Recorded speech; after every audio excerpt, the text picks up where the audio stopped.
Super.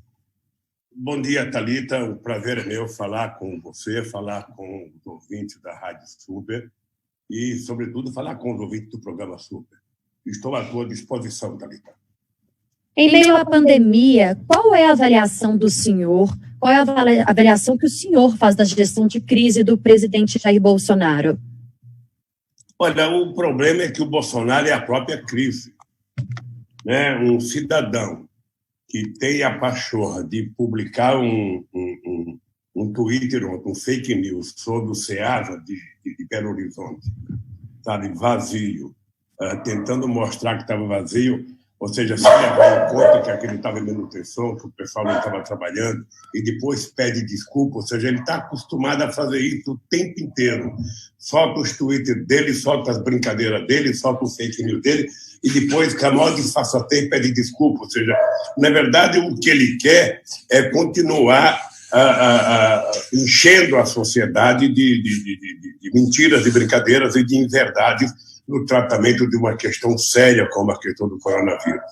Eu acho que nós temos que ter muita solidariedade com as pessoas que estão sofrendo, com as pessoas que estão infectadas, muita solidariedade às pessoas que já perderam parentes, e ter em conta que o governo federal ele tem o papel de coordenar as ações, ou seja, ele tem a obrigação de coordenar a atuação de 27 governadores, de 27 secretários de saúde estaduais, tem que coordenar, junto com os governadores, a atuação dos prefeitos, porque toda essa gente irá funcionar muito melhor se tiver uma coordenação centralizada, se tiver liberação de recursos com facilidades, para que os prefeitos possam trabalhar, para que os governadores que queiram trabalhar possam trabalhar. Ou seja, não é hora de nenhum governador, não é hora de nenhum prefeito ou de qualquer pessoa fazer qualquer brincadeira com uma pandemia dessa gravidade que ninguém sabe aonde pode parar. O que a gente sabe é que está matando mais gente do que a gente jamais poderia supor que fosse matar.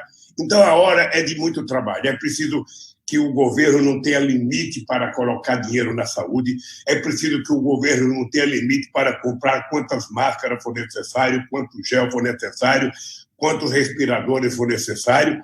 É preciso que o governo tenha a responsabilidade de entender que, se for necessário, é preciso fazer dinheiro novo. O governo não pode ficar apenas remanejando, tirando de um lugar para colocar no outro, quando, na verdade, nós temos exemplos históricos de que, em momentos difíceis, governantes não se importaram com a questão do ajuste fiscal, com a questão da dívida pública, ou seja, você produz a quantidade de dinheiro necessária para você vencer a guerra e depois, então, você senta para saber como é que você vai resolver no futuro.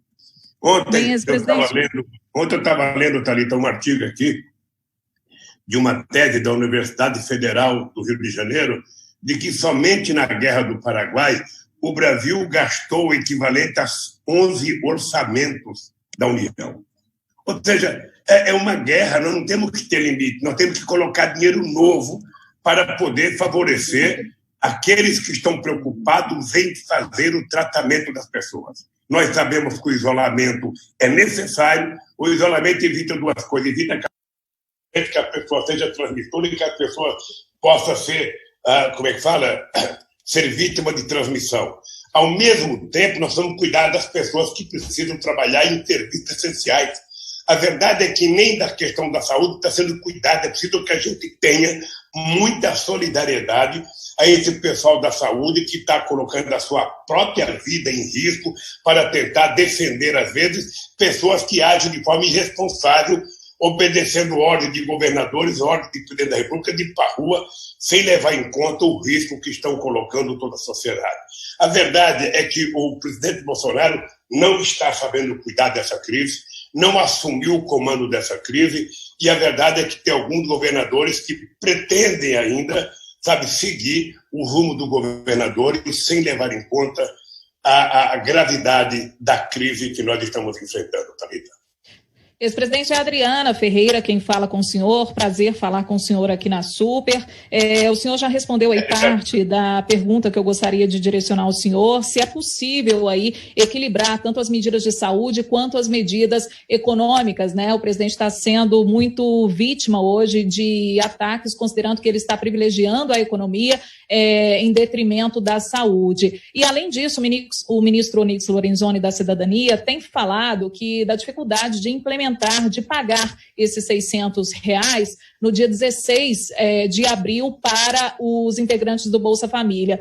O que há nesse contexto é que especialistas falam, né, analistas aí, que o prazo poderia ser menor e aí haveria uma burocracia, uma dificuldade de operacionalizar tudo isso. Já que são integrantes do Bolsa Família, já tem um cadastro pronto, o senhor acredita que isso realmente confere? Qual foi a opinião do senhor a respeito disso? Adriana, vamos colocar os pingos nos is para que o povo que está nos assistindo, nos ouvindo, possa compreender.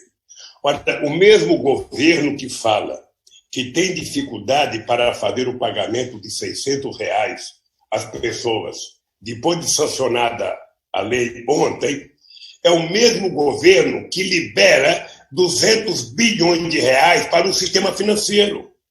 É o mesmo governo que libera 75 bilhões, sabe, no mesmo dia, para salvar as empresas financeiras, tipo XP e outras, sabe, que estão quebrando. O governo não mede nenhum sacrifício para salvar essas empresas e o dinheiro aparece na hora, sem nenhuma contrapartida.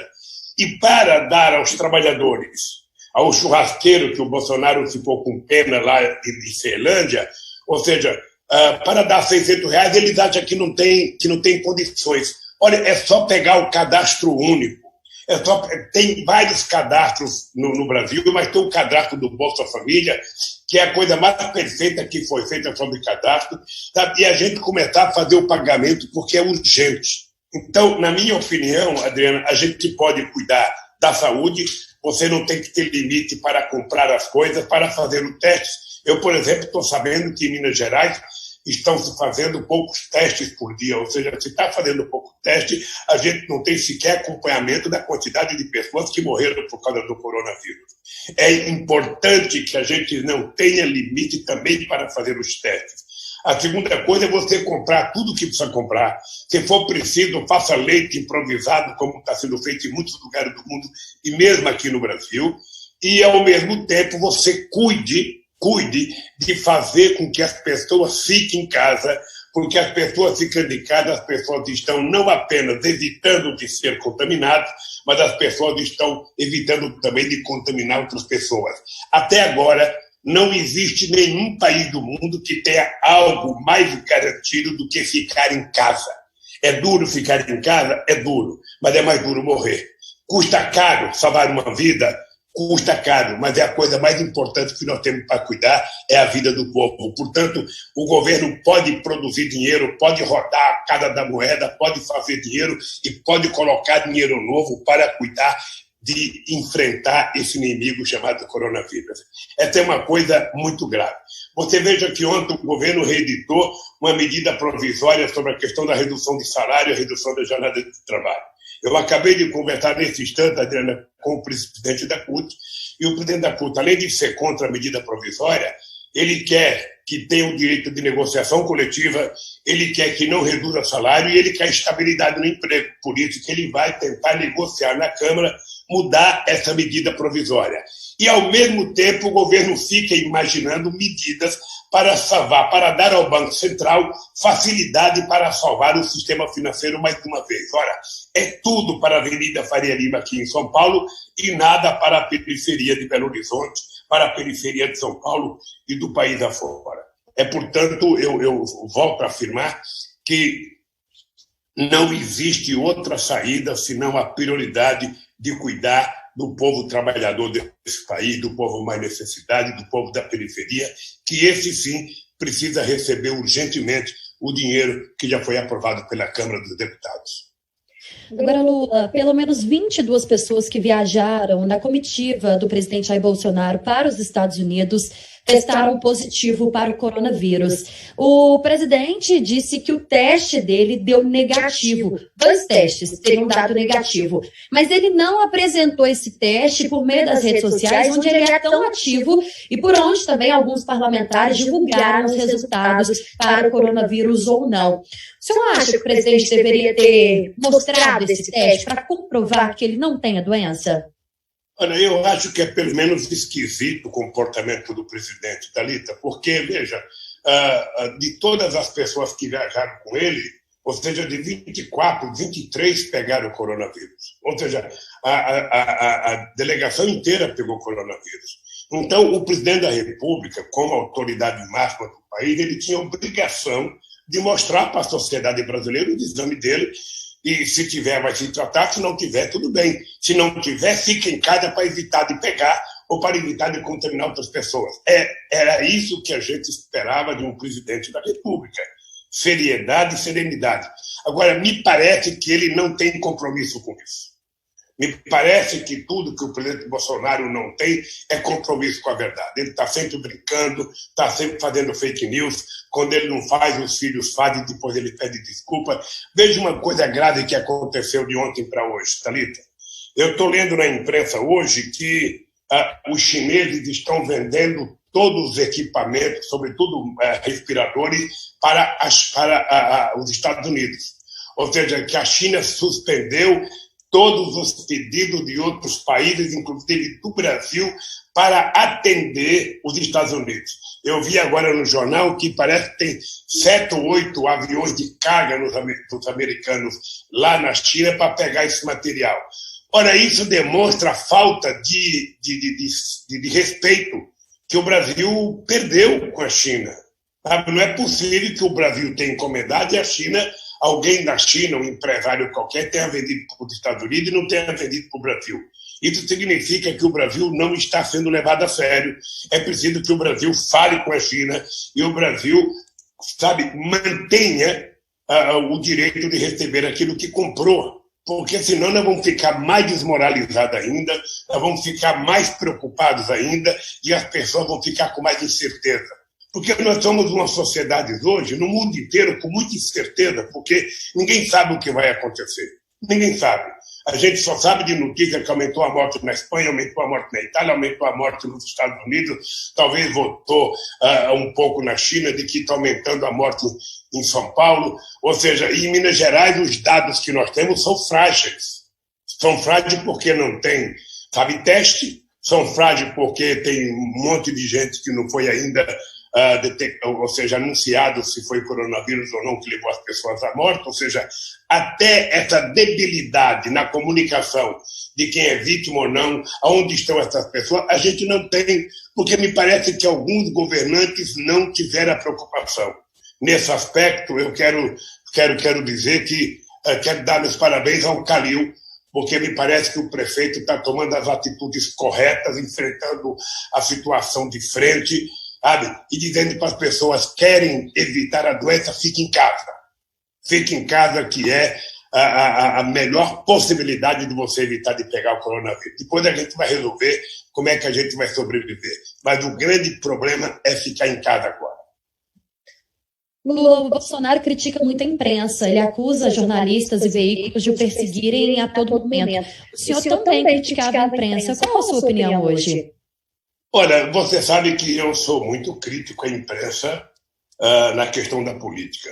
Mas eu já disse, a segunda vez que eu vou dizer, com você a terceira, é que a imprensa tem feito um papel extraordinário na cobertura da crise do coronavírus.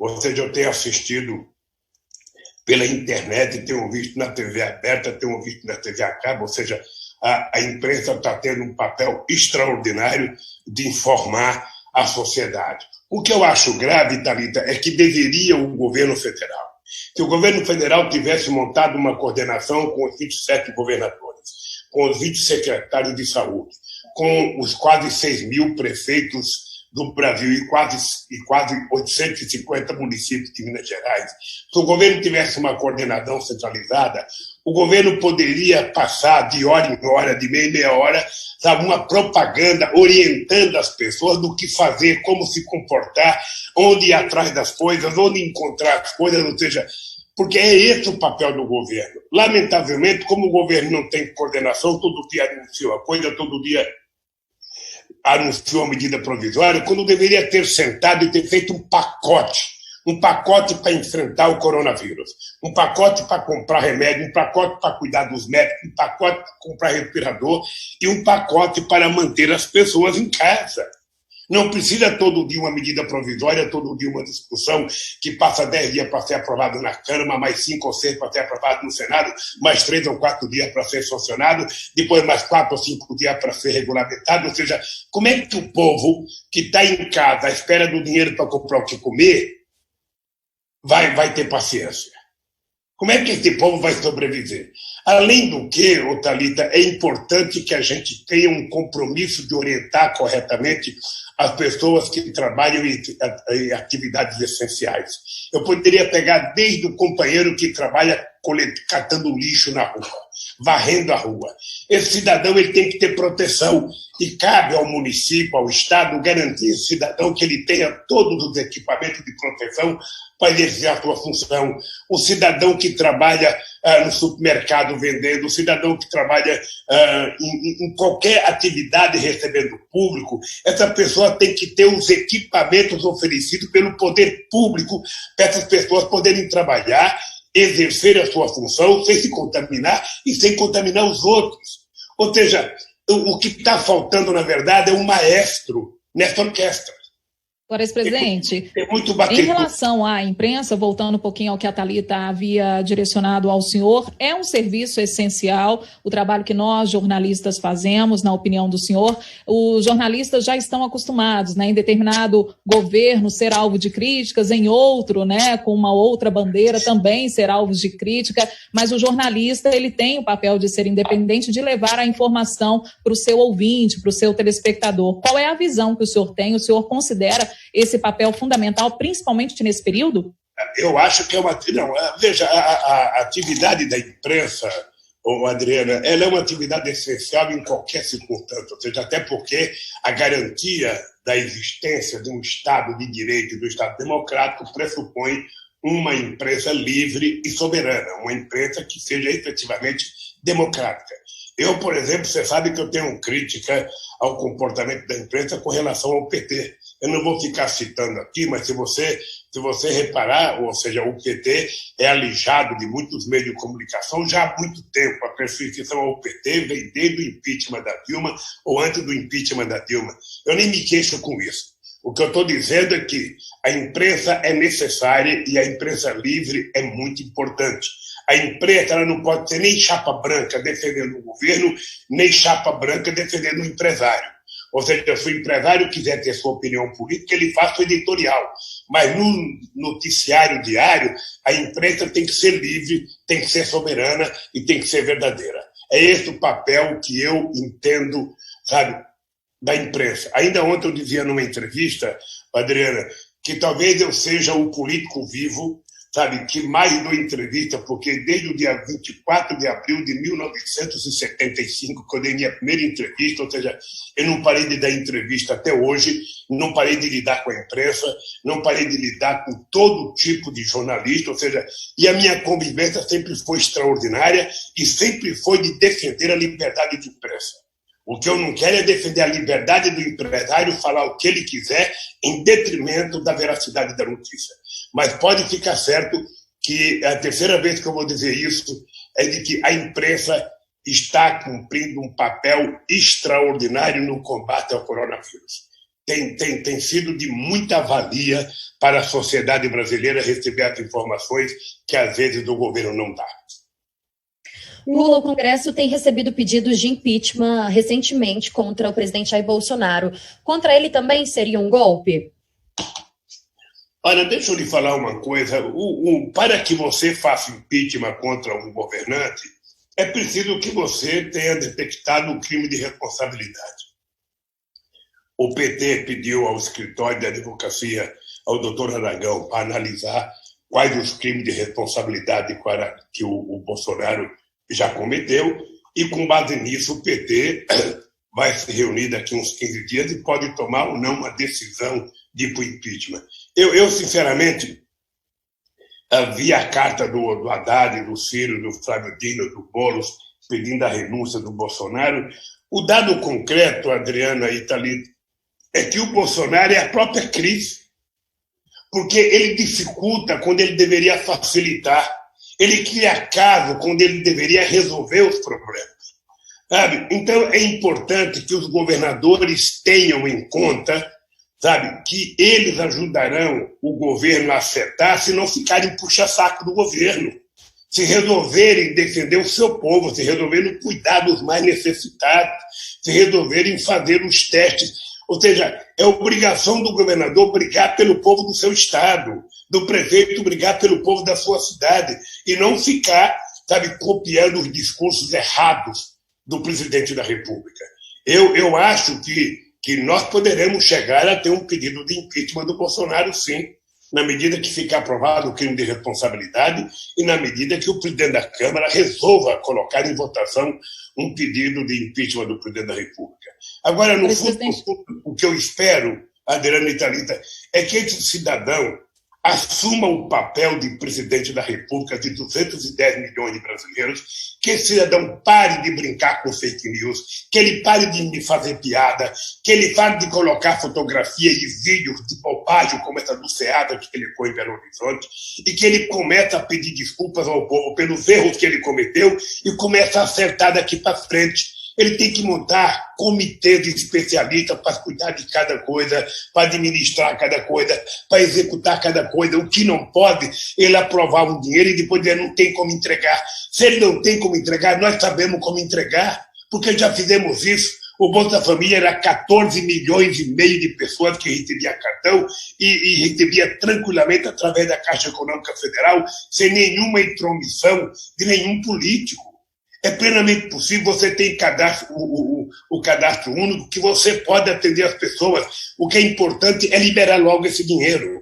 Parar de brincar com o pobre, parar de favorecer o rico, porque me parece que o Guedes tem a cabeça só voltada para resolver o problema do sistema financeiro. Eu tenho que resolver o problema de liquidez do banco, eu tenho que resolver o problema de liquidez das financeiras, e o povo pobre espere. Porque para eles o povo pobre não é gente, é um número.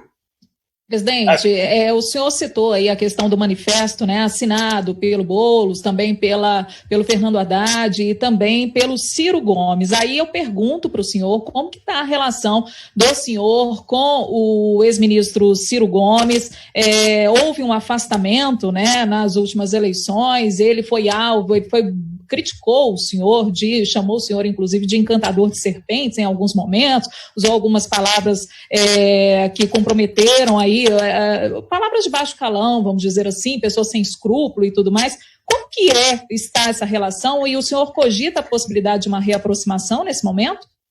Olha, eu faz muito tempo que eu não tenho relação com o Ciro Gomes. Eu já disse mais que uma vez, eu não tenho nada contra o Ciro Gomes. Se for necessário conversar com o Ciro, eu converso com o Ciro. O Ciro, todo mundo sabe, ele muitas vezes é destemperado, não é a primeira vez, ele já fez isso em todas as vezes que ele foi candidato, e dessa vez ele resolveu ocupar o PT, ou seja, o PT tinha um candidato em primeiro lugar na pesquisa, o PT tinha um candidato que poderia até ganhar as eleições no primeiro turno, e ele resolveu achar que o PT não deveria conversar com outros partidos porque deveria apoiar ele. Não tem sentido isso, não tem nenhuma explicação esse comportamento do Ciro. Mas, de qualquer forma, eu compreendo a política e acho que nós temos que continuar conversando independentemente de divergências menores. Ou seja, eu tenho respeito pelo Ciro porque o Ciro trabalhou, me ajudou no governo. Em qualquer momento a gente pode se encontrar, pode conversar, ou seja, não tem uma hora certa, não tem um dia certo, mas isso está em aberto. Mas, presidente, ainda sobre o coronavírus, eu queria pedir para que o senhor fizesse um resumo das ações feitas pelo governo até aqui em dois pontos. Primeiro, para a saúde do cidadão e segundo, para a economia. Eu não entendi, Thalita. eu queria que o senhor fizesse, por favor, um resumo das ações feitas pelo governo até aqui em 2 pontos em relação ao coronavírus. O primeiro ponto, para a saúde do cidadão, e o segundo ponto, para a economia. Thalita, com relação à saúde do cidadão, veja, nós temos muita dúvida, nós temos muitas contradições, nós temos muito disso que diz. Você veja que nós passamos quase que um mês à espera que o ministro da Saúde dissesse que o presidente estava errado em pedir para as pessoas não ficarem confinadas em casa. Ou seja, um mês praticamente nessa discussão, e o ministro da Saúde, com muito custo, conseguiu dizer mais ou menos, mas não disse ainda categoricamente. E no dia seguinte o Bolsonaro vai e desmente. Ou seja, porque assim, ele fala uma coisa de noite, de manhã ele faz outra, depois ele fala outra de noite, de manhã ele faz outra, e no meio do dia vai pedindo desculpas. Então, na questão da saúde, nós ainda estamos com dívida com a sociedade brasileira. Nós ainda não fizemos, sabe, uma testagem que possa nos dar a garantia de saber quem está ou não está, sabe, contaminado. Nós ainda não temos essa testagem.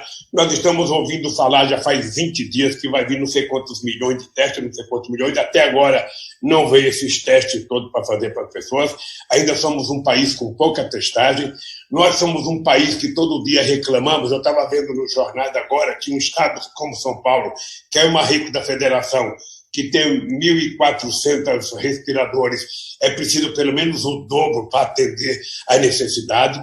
Nós sabemos que não tem respirador na maioria dos estados, nós sabemos que tem deficiência de leite na maioria dos estados, e nós sabemos que o pessoal que está na saúde está com problema de saúde. Eu estava vendo uma imprensa esses dias, só entre o Sírio-Libanês e o Alberto Arte, que são 2 dos principais hospitais do Brasil, tem 405 funcionários afastados. Então, ainda estamos muito devedores na questão da saúde para o povo. O povo precisa saber mais e o povo precisa ter mais certeza do que o Estado está fazendo por ele. Do ponto de vista... Pois não, do ponto de vista econômico, Thalita, a gente já vinha com uma crise econômica antes do coronavírus. Quando chega o coronavírus, é como se tivesse começado uma guerra. Ora, quando começa uma guerra, você não tem limite orçamentário. Numa guerra, você vai gastando o que for necessário para vencer a guerra. Você imagina quanto que o Roosevelt gastou para poder salvar, sabe, acabar com a Segunda Guerra Mundial. E foi a Segunda Guerra que resolveu o problema da economia dos americanos. Você imagina quanto que a Rússia gastou? Ou seja, e o Brasil não tem que ter limite. Ou seja, nesse momento em que a produção não está acontecendo, o que nós temos que fazer? Nós precisamos produzir dinheiro novo para garantir que pequeno e médio empresário possam pagar seus funcionários sem dispensar os funcionários. Nós precisamos garantir dinheiro novo para ajudar aqueles setores que querem pagar a folha de pagamento dos trabalhadores. E nós precisamos fazer investimentos em outras áreas do Brasil. Poderia estar investindo em infraestrutura. Ora, vamos arrumar dinheiro para colocar investimento em infraestrutura. É preciso parar de olhar o déficit público e olhar na dívida social que nós estamos tendo com o povo. É esse o que nós temos que fazer, sabe? Acontece que a nossa equipe econômica parece uma equipe de contadores que estão prestando contas aos nossos credores, quando, na verdade, nós temos os grandes credores brasileiros, é o povo brasileiro, e que nessa crise tem mais uma dívida do Estado. Uma coisa importante, Thalita e Adriana, saber o seguinte: está ficando provado que quanto mais forte for o Estado, mais chance de resolver o problema tem o Estado. Aquela história de fragilizar o Estado, de privatizar o Estado, de colocar empresários para tomar conta do Estado, tecnicamente tudo quanto é lado, está provado que não tem resultado. Quem vai resolver essa crise é o Estado. Quem vai cuidar dos problemas do povo é o Estado. O que é preciso é um Estado forte para tomar decisão e um Estado democrático para executar. Ou seja, um Estado que seja indutor das boas políticas públicas, que seja indutor, sabe, das finanças e indutor de produzir dinheiro para garantir que o povo receba aquilo que o Estado já aprovou que vai pagar. Sabe, não tem nenhuma novidade, já foi aprovado na Câmara, já foi aprovado no Senado, agora é fazer o dinheiro chegar nas mãos das pessoas. E aí é poder chegar. Sim, em relação, nesse momento de pandemia também, uma discussão que eu gostaria de abordar com o senhor agora também é a questão das eleições gerais, né? Um assunto que voltou à tona nesse momento, diante da possibilidade de adiamento dessas eleições que seriam realizadas em 2020, um pleito só seria realizado, portanto, em 2022. É o que tem se discutido, apesar do Tribunal Superior Eleitoral ainda manter as eleições, cravar que manterá as eleições ainda esse ano. O que o senhor pensa a respeito das eleições gerais? O senhor que chegou a discutir isso com a ex-presidente Dilma Rousseff em 2016, né? Essa discussão já havia começado a ser feita nesse período também em que se aproximava o afastamento da ex-presidente Dilma Rousseff. O que o senhor pensa a respeito desse assunto? Thalita, a questão eleitoral de 2020 não é uma questão de princípio. Ora, se nós chegarmos no momento importante de decidir, percebemos que a crise está avançada, que a crise está se agravando, ou seja, não há por que você manter eleições. Você pode suspender as eleições, não será a primeira vez, nem será a última vez. Não é uma questão de princípio. Eu acho que ainda não é momento de discutir isso. Sinceramente, eu acho que não é momento. O momento agora é dedicar toda a nossa inteligência, toda a nossa energia para a gente tentar minimizar os efeitos do coronavírus no povo brasileiro. O Brasil tem muita gente necessitada, tem muita gente pobre que vai ter vitimada, tem muita gente vivendo em espaço muito pequeno, e o Estado precisa garantir e saber como é que a gente vai ajudar essa pessoa. Eu nem estou culpando o governo, eu estou achando que o governo precisa ter capacidade de coordenação. O governo já deveria ter juntado os 27 governadores de Estado, os 27, decidido que política vai fazer junto com os governadores, dependendo de quanto recurso precisar cada Estado, e o governo fazer, pura e simplesmente, o dever de casa. Liberar os recursos para os governadores vão fazer reunião com os seus prefeitos, vão liberar recursos para os seus prefeitos, e aí governo federal, governo estadual, governo municipal, mais as entidades da sociedade civil, mais os especialistas, nós vamos cuidar do povo brasileiro como um todo. Para isso tem uma coisa a fazer, garantir que as pessoas fiquem em casa e garantir os recursos que estão sendo aprovados na Câmara e no Senado. Se a gente fizer isso, será 80% do caminho andado. E aí vamos cuidar das nossas pessoas, vamos salvar vidas. Nós estamos conversando com o ex-presidente Luiz Inácio Lula da Silva. Lula, como que o PT vai trabalhar a candidatura nos municípios, em especial aqueles mais fortes? E eu aproveito o momento para te fazer também uma outra pergunta. Pela condenação, o senhor está inelegível, mas desde que o senhor foi solto, o senhor tem percorrido o Brasil e a gente tem visto esse movimento.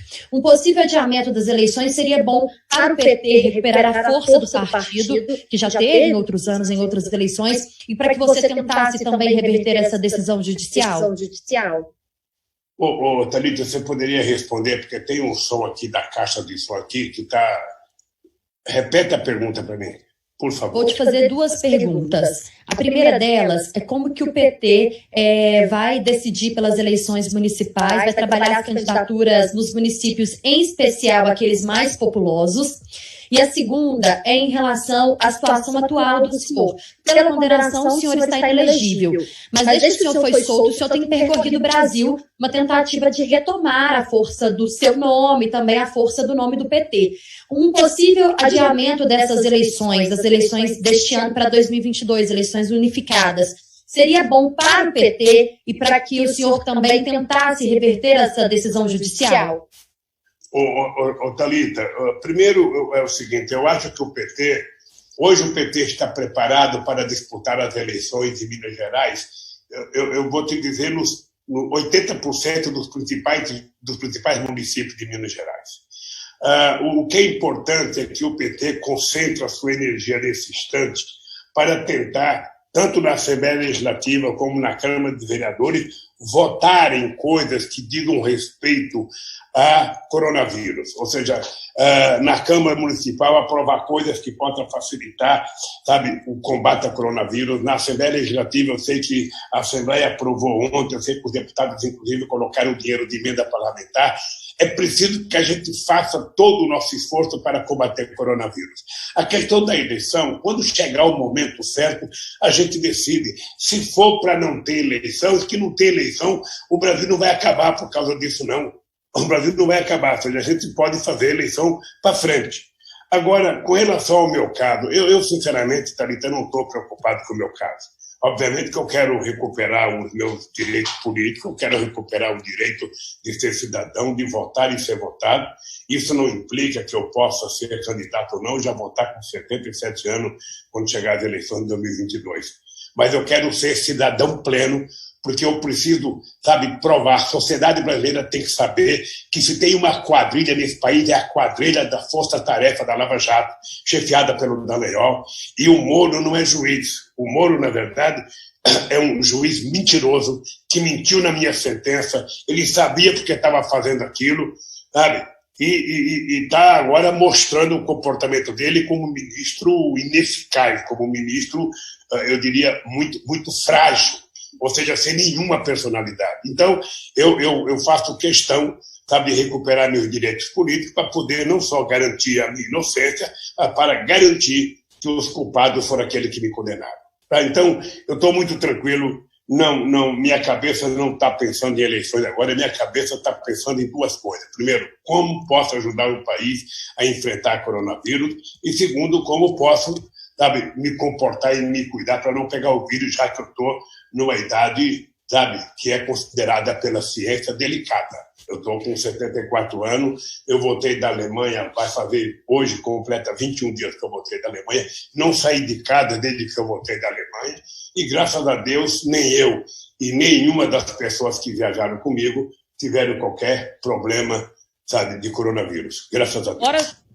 Hora do bate-pronto. No Café com Política. Hora do bate-pronto. São perguntas.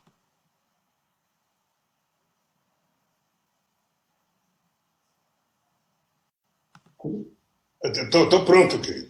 Ok, vamos lá então. Presidente Jair Bolsonaro. Olha, o Jair Bolsonaro, sinceramente, não poderia ser presidente do Brasil. Impeachment, golpe ou não? Olha, veja, eu acho que se cometer crime de responsabilidade tem que sofrer impeachment. Lava Jato. A Lava Jato, ela teve, na verdade, uma especulação política muito grande, uma exploração. Me parece que um dos grandes objetivos da Lava Jato era fazer com que o Lula não disputasse as eleições de 2018. Eles conseguiram esse objetivo, e eu agora, graças a Deus, tudo que está na minha sentença está ficando claro agora, que a Lava Jato foi feita para tentar punir o PT. Corrupção. Olha, a corrupção é uma coisa que existe no mundo inteiro e no Brasil há muito tempo. O que você precisa fazer é combater a corrupção sem punir as empresas. Ou seja, você pode punir o dono da empresa, mas tem que permitir que a empresa continue trabalhando, gerando emprego, gerando salário e gerando renda para as pessoas. Quem era o Lula antes da prisão? Olha, o mesmo que eu sou agora. Eu tenho um passado histórico no país, e esse passado se mantém, e eu tenho um legado que eu faço questão de defender, porque eu tenho certeza que o Brasil viveu o melhor momento da sua história no meu governo. E quem é o Lula depois da prisão? Olha, é o mesmo Lula, com a mesma vontade de brigar, com mais experiência, com muita disposição de enfrentar todas as adversidades possíveis. Nós conversamos com o ex-presidente da República, Luiz Inácio Lula da Silva, do PT. Obrigada, Lula, por nos atender, por conversar com a gente aqui no Café Política durante o Super N. É um prazer falar com o senhor. Olha, Thalita, o prazer foi meu. Eu quero agradecer a você, quero agradecer a Adriana, quero agradecer a todos os ouvintes da Rádio Super e quero agradecer aos ouvintes do programa Super. Muito obrigado e quando precisarem estou à disposição. Agradecendo mais uma vez, então, a participação do ex-presidente Luiz Inácio Lula da Silva, do PT, ele que conversou com a gente aqui no Café com Política. Agora, 9h01, vamos aos destaques